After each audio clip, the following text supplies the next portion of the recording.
The city of Frore, the city of the fourth sending.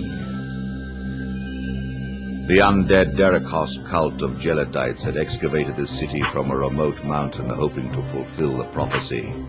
After an age of cleansing ice, they believed they would master the globe once more. The Runeguard had sought out the fabled ice city and passed through the maze of tunnels carved into the mountainside to finally break through the city gates. So cold was the city that only magical protections keep the biting frost at bay. Blasts of chill winds howled down the corridors. Even the very words the knights spoke seemed to freeze on their lips.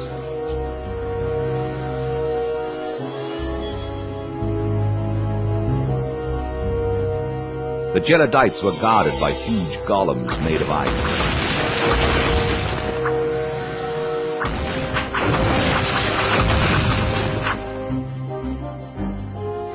Every entrance to the city was watched over by huge statues, their stone faces contorted with a cold sneer.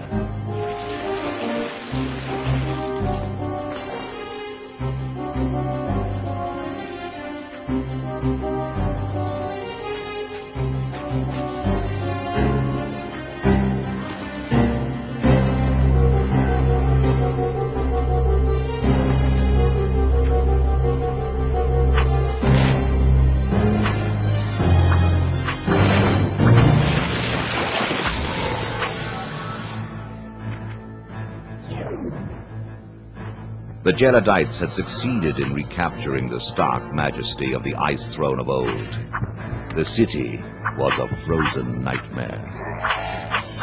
The Runeguards ran amok throughout the underground streets and houses, making sure the cultists' prayers were their last.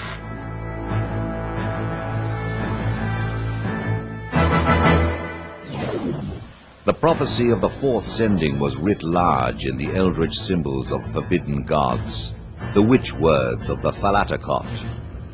The prophecy the Geladites had held so dear, the prophecy they tried to hasten into reality.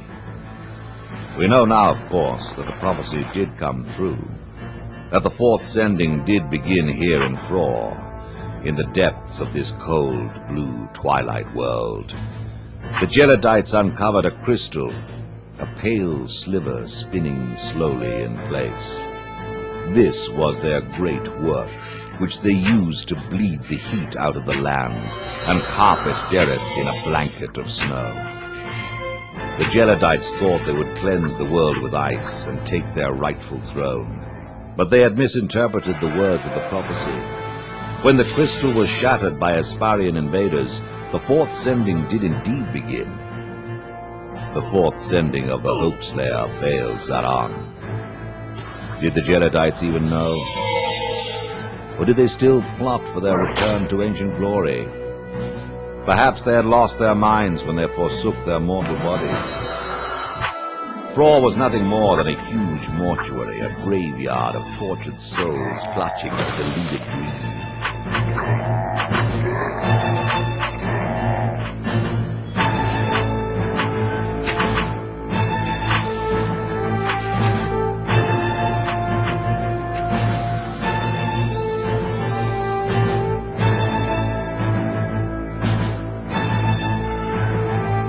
But there were still prizes within. The Runeguard had come in search of the Geladites' treasures, not their superstitious babble. Even the greatest of the Geladite priests were no match for the Knights of Rune.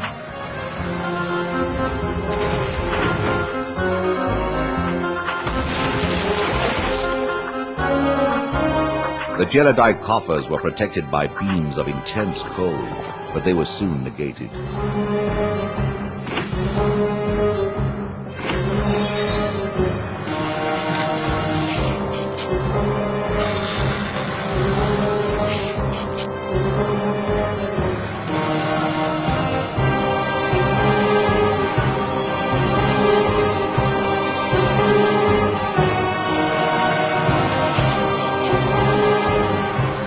The knights assembled to divide their bounty.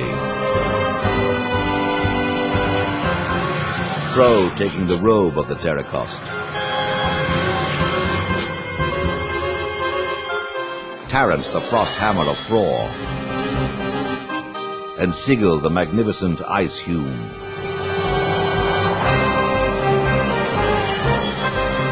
The shattered pieces of the gelidite crystal float there still, the last remnants of the great work.